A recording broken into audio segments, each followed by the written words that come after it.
Assalomu alaykum qadrli kuzatuvchilar. Bugun qadimgi Hindistondagi ilk sivilizatsiya mavzusining audiosini tinglaysiz.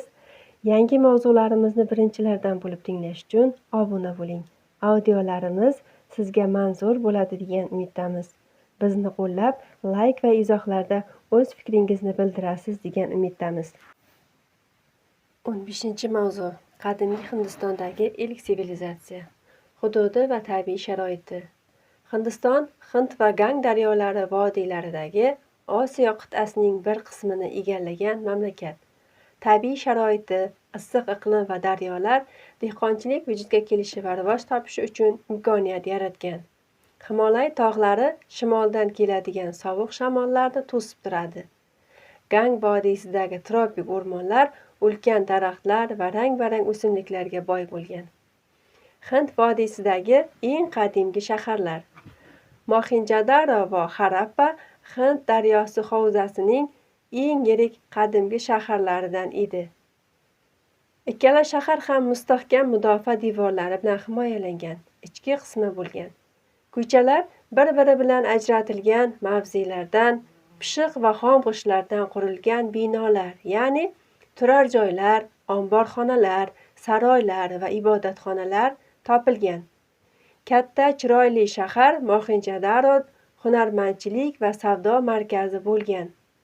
Aholisining asosiy mashg'uloti dehqonchilik bo'lgan. Qadimgi hindlar shakarqamish, paxta o'simliklarini yetishtirgan. Fillarni qo'lga o'rgatganlar. Biroq miloddan avvalgi 18-asrdan keyin Hind daryosi vodiysi shaharlari tez-tez ro'y beruvchi toshqinlar, o'rmonlar va changalzorlar kengayishi natijasida zavolga yuz tutib, butunlay vayronaga aylanadi. Diniy e'tiqodlar. Qadimgi hindlar ham xuddi misrliklar va bobilliklar singari tabiatni ma'budlar boshqarishiga ishonardi. Qadimgi hind rivoyatlarida aytilishicha, quyosh ma'budi har tongda oltin aravada osmon bo'ylab yo'lga tushadi. Quyosh tungi zulmatni parokanda qilib tashlab, odamlarga harorat va yorug'lik ulashish niyatida ufqdan bosh ko'taradi. Momaqaldiroq ma'budi Indra osmondagi suvni tutqunlikdan xalos etgach, yer yuziga qurg'oqchilik poyoniga yetadi. Hindlar ayrim ma'budlarni yovvoyi hayvonlar timsolida tasavvur etishgan. Masalan, ular sigirdan ma'budlardan biri boshi filnikiga o'xshagan donishmandlik ma'budi Ganisha bo'lgan. Sigir hindlar orasida alohida ehtiromga sazovordir. Sigir muqaddas hayvon hisoblanib, uni o'ldirish jinoyat hisoblangan. Hindlar jon bir tanadan boshqasiga ko'chib o'tishiga ishongan.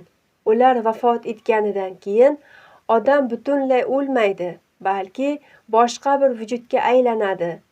O'z tashqi qiyofasini o'zgartiradi, hayvonga, qumursqaga va o'simlikka aylanadi deb hisoblagan.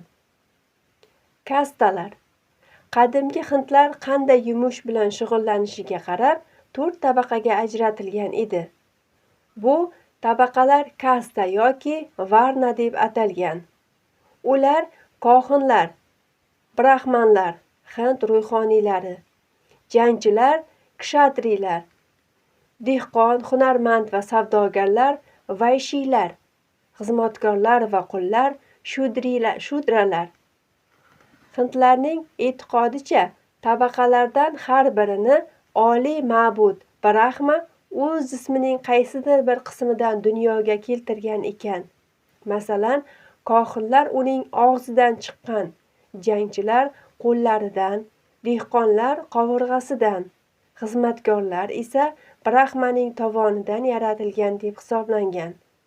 Bolalar hamisha ota-onalari tabaqasiga mansub deb topilgan.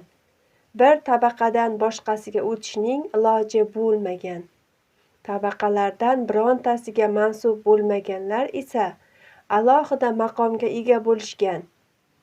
Bundaylarni chandal, ya'ni hazar qilinadiganlar deyishgan. Chandallar kastalariga mansub odamlar bilan birga bir uyda yashay olmasdi. ular bilan bir dasturxonga o'tirish taqiqlangan. Tasodifan ularga hech kim tegib ketmasligi uchun chandalar uzoqdan ko'rinadigan alohida kiyim kiyishlari shart edi. Kitob sahifalarida berilgan rasmlarga diqqat qaratasiz. Bu yerda ham siz uchun judayam kerakli bo'lgan ma'lumotlar keltirilgan. Keyingi darslarimizda ko'rishguncha salomat bo'ling. E'tiboringiz uchun rahmat.